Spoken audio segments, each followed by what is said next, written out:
Hi, this is Jack Stanley, and I wanted to talk about a very famous American document called the Emancipation Proclamation. I am sure you've heard of it. But the interesting thing about this document is, what does it actually say? What does it actually do? And what were the ideas behind it? So we have to take a look at a number of things here. First off, it was prepared by Abraham Lincoln with the help of his cabinet in the summer of 1862. And of course, Lincoln wanted to put it out right away. And it was suggested to him, since the North was not faring too well in the Civil War so far. In the West, they were doing pretty good. But on the East Coast, it was terrible. Lee was defeating them right and left. And McClellan, the general-in-chief, was great at drilling his soldiers, but he was not really a great general in command. So things were not looking good in 1862, militarily. But Lincoln wanted to issue this proclamation, and there's a couple of things about it that are kind of fascinating. First off, he was told to hold off because it would look like the dying scream of a losing republic, which in many senses it was. But why did Lincoln do this? You've got to remember, when the Civil War started in 1861, Lincoln had told the writer, the publisher, Horace Greeley, who wrote an open letter to him saying, "Let's do emancipation now." Lincoln, a few days later, wrote an open letter back to Greeley, and I'm paraphrasing it. And he said, basically, I am fighting a war to keep the Union. If I can save the Union and free all the slaves, I'll do it. If I can save the Union and free some of the slaves, I'll do it. And if I can save the Union and free none of the slaves, I'll do it. Because what he was basically saying, and what transforms in the Civil War, is the whole idea of slavery. It is started by slavery, indeed. It sure is. I mean, that's one of the major battles behind it. But Lincoln's focus was union, not ending slavery. And so, as the war started, he worked on trying to preserve the Union. By 1862, things were not looking good for the North, and so they had to change their whole ideas. Now, he gave a preliminary proclamation a few months before January of 1863, saying, South, hey, this is your warning. If you don't, stop this, I'm going to free all your slaves. And that was their bread and butter. Yet there is no response. And so the proclamation, as we know it, was released on January 1st, 1863. Here's the fascinating part of that whole document.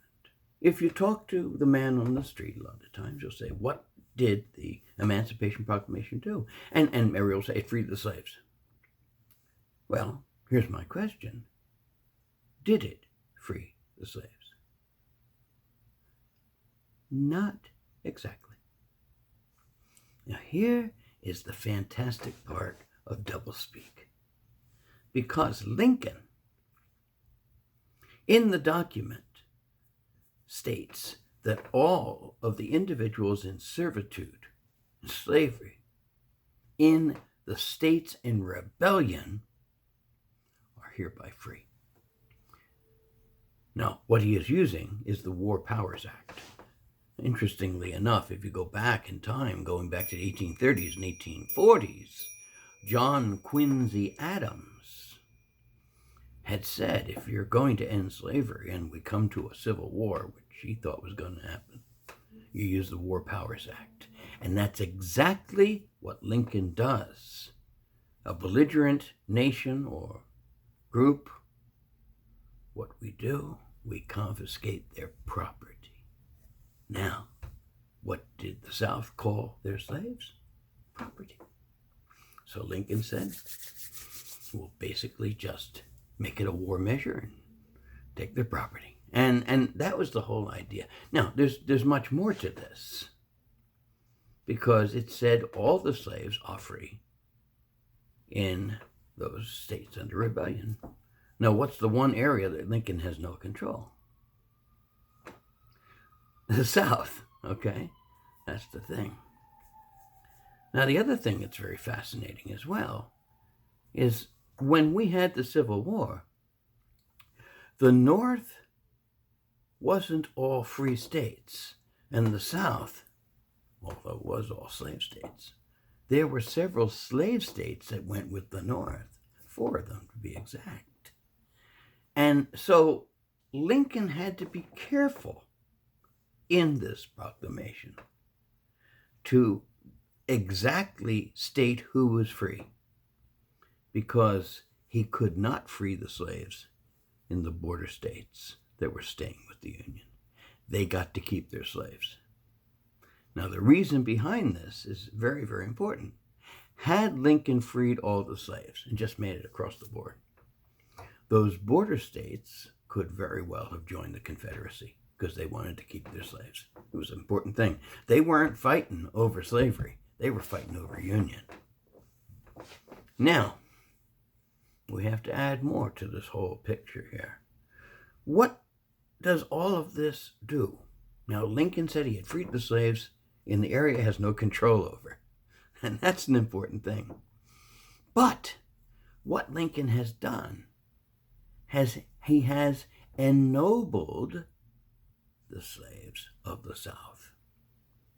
You are free. It instigates riots and various revolts against their masters. That's what Lincoln's hoping, okay?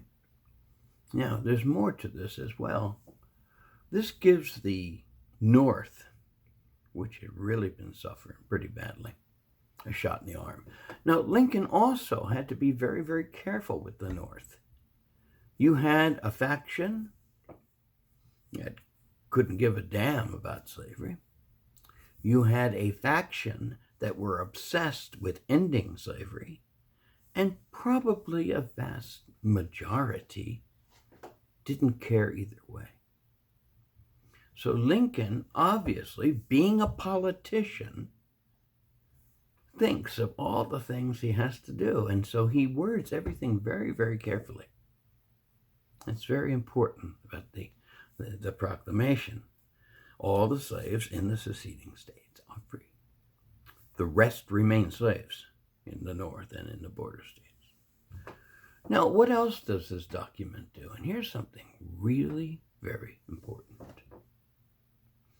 It's ennobled the South, they ennobled the North a little bit. It's upset the South. It has technically freed the slaves in the South. But basically, what that document has just done, look at the rest of the world, because everybody's watching. And we have to be very aware that England, and to a much lesser extent, France, were working to help the South. Now, they did not recognize them as nations, but they built warships for them, and they aided them, and some of those ships actually had some British crews on them. But the thing is that when Lincoln pushes this proclamation, it states something that no one in the United States might see.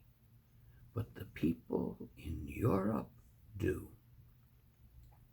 And that is that he has changed the tenor of the Civil War.